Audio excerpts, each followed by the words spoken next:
আল্লাহর ভালোবাসা পেতে হলে মানুষকে ভালোবাসো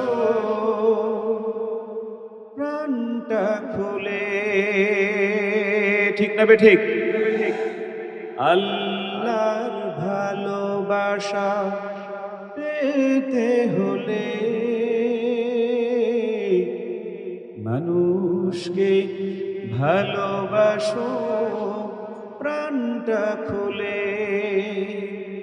অবহেলা করো না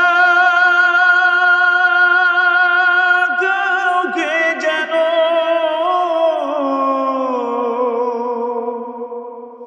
অবহেলা করো না কাউকে যেন, ধনী গরিব অসম করো না ভুলে। সবাই আল্লাহর ভালোবাসা পেতে হলে মানুষকে ভালোবাসো প্রাণটা খুলে। চিৎকার মেরে আওয়াজ দিয়ে বলতে হবে ঠিক না বে ঠিক?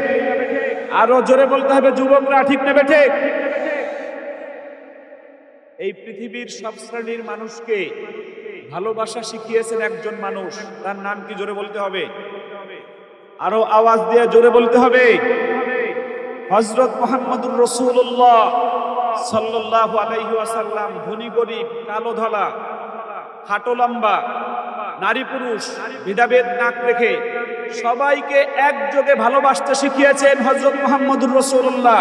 ঠিক না ঠিক বে ঠিক? জোরে বলেন।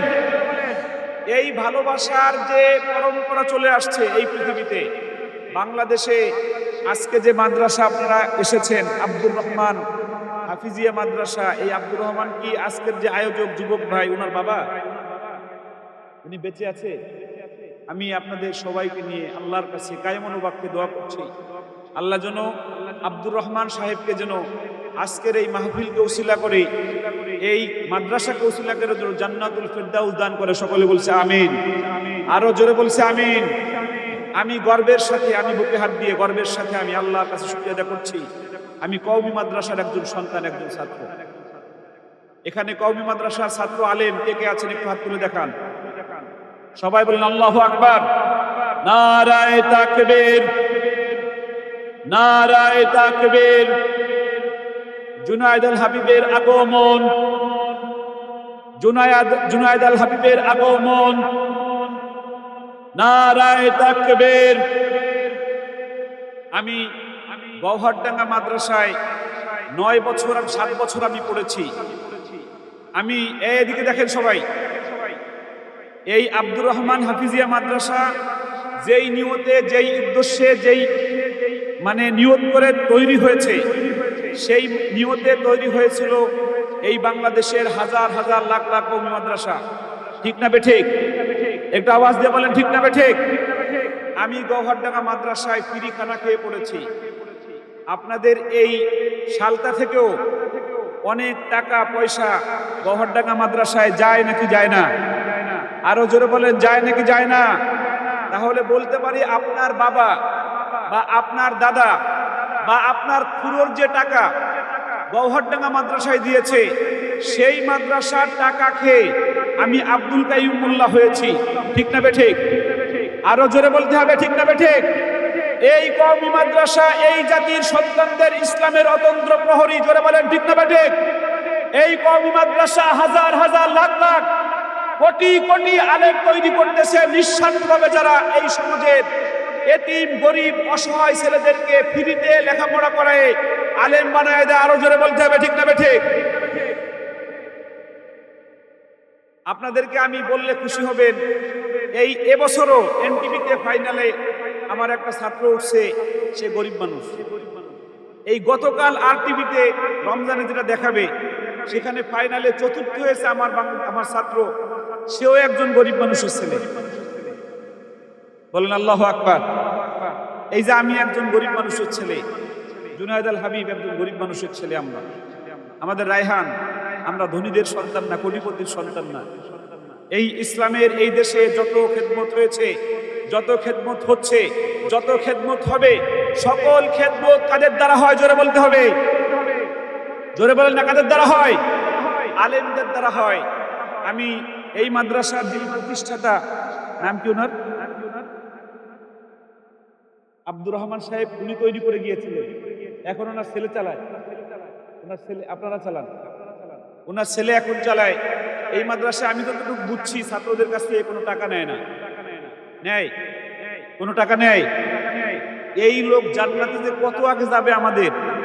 আমি আপনাদের একটা হাদিস শোনাই।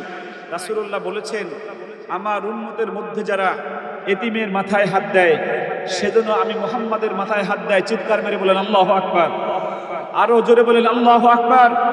রাসূল কারীম বলেন, এই দেখেন, আমার দিকে দেখেন, এই যে দুইটা আঙ্গুল, রাসূল কারীম দুইটা আঙ্গুল এরকম দেখায় বলছেন, হে আমার সাহাবীরা, আমার দুইটা আঙ্গুলের মধ্যে যতটুকু ফাঁকা জায়গা দেখতেছো, যারা আমার উম্মতের মধ্যে এতিমদেরকে সাহায্য করবে, এতিমদেরকে ভালোবাসবে, এতিমদেরকে কোরআন শিখাবে, এতিমদেরকে নিজের সন্তানের মতো লালন পালন করবে, কঠিন কিয়ামতের দিবসে জান্নাতের মধ্যে আমার মধ্যে আর তার মধ্যে এতটুকু জায়গা ফাঁকা থাকবে। জোরে বলেন আল্লাহু আকবার, আরো জোরে বলেন আল্লাহু আকবার। আমরা দোয়া করছি আল্লাহ যেন আমাদের সবাইকে কিয়ামতের দিবসে এতিমদেরকে সাহায্য করে। আমাদের আব্দুর রহমান সাহেব মাদ্রাসা করে গিয়েছেন, তার সন্তানরা সেই মাদ্রাসা চালাচ্ছেন। হাজার হাজার মানুষ আজকে জড়ো হয়েছে মাহফিলে। বাংলাদেশের সবচেয়ে বড় আলেম হাফেজকারীদেরকে, বিশ্বজয়ী হাফেজদেরকে, আপনাদেরকে কিরাত শোনানোর জন্য, তিলাওয়াত শোনানোর জন্য একত্রিত করেছেন আপনাদেরকে। আপনারা খুশি না বেজার? আরো জোরে বলতে হবে, খুশি না বেজার? আমাদের বাজান এক জায়গায়, জুনায়েদ আল হাবিব এই চানখারপুল মোড়ে এক জায়গায় পাক্কা 40 মিনিট বসা ছিল। তা না হলে তার বয়ান করার কথা ছিল আমাদের আগে, আমাদের পরে কথা ছিল। আর তাশরিফ, জুবাইর আহমদ তাশরিফ, সে মনে হয় কাছে কাছে চলে আসছে। বিবাড়িয়া থেকে রওনা দিছে জুহুরের পরে, সেও এক জায়গায় 1 ঘন্টা বসা, একদম পাক্কা 1 ঘন্টা এক জায়গায় বসা।